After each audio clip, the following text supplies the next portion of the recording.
মিডিয়ার আয়োজনে আজকের এই পাল উৎসবে আমাদের মাঝে উদ্বোধনী হিসেবে উপস্থিত রয়েছেন আমাদের সবার শ্রদ্ধেয় শিক্ষা বোর্ডের সাবেক চেয়ারম্যান শিক্ষার্থী অত্র হযরত শাহজালাল আউলিয়া সভাপতি জনাব আবু জাফর আহমেদ চৌধুরী স্যার উপস্থিত আছেন উপস্থিত আজকে এফএক্স ক্লাব পুরিয়ার সম্মানিত সভাপতি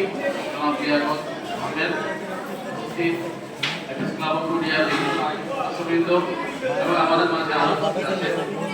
পুরিয়া স্কুলের সম্মানিত সভাপতি ডাক্তার সৈয়দ সাইফুল ইসলাম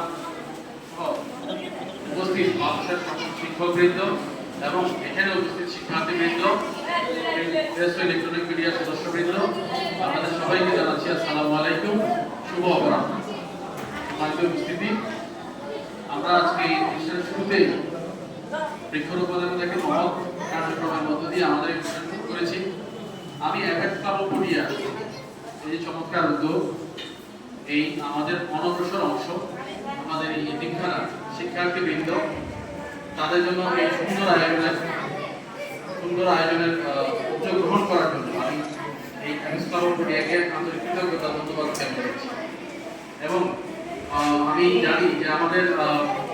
সমাজের অনেকটাই অনগ্রসর অংশ, আমাদের যে সমস্ত মৌসুমী ফল সহ আরো অন্যান্য বিষয় আছে, একটা শিশুর বিকাশের জন্য,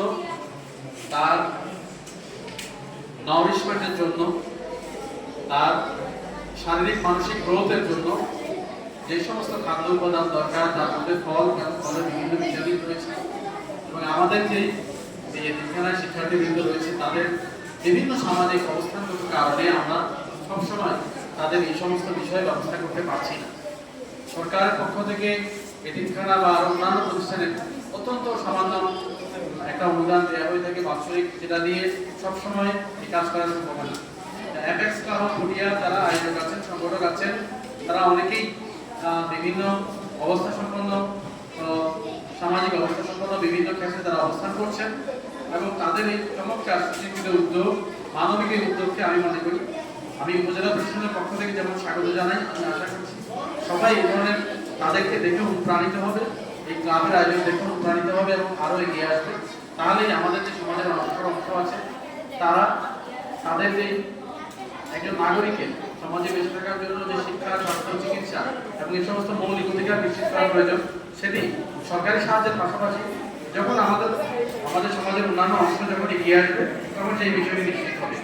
আজকে এই আয়োজনের সাথে যারা জড়িত হয়েছেন তাদের সবাইকে আন্তরিক কৃতজ্ঞতা ধন্যবাদ জানিয়ে এবং উপস্থিত বিশিষ্ট অতিথিবর্গকে আন্তরিক কৃতজ্ঞতা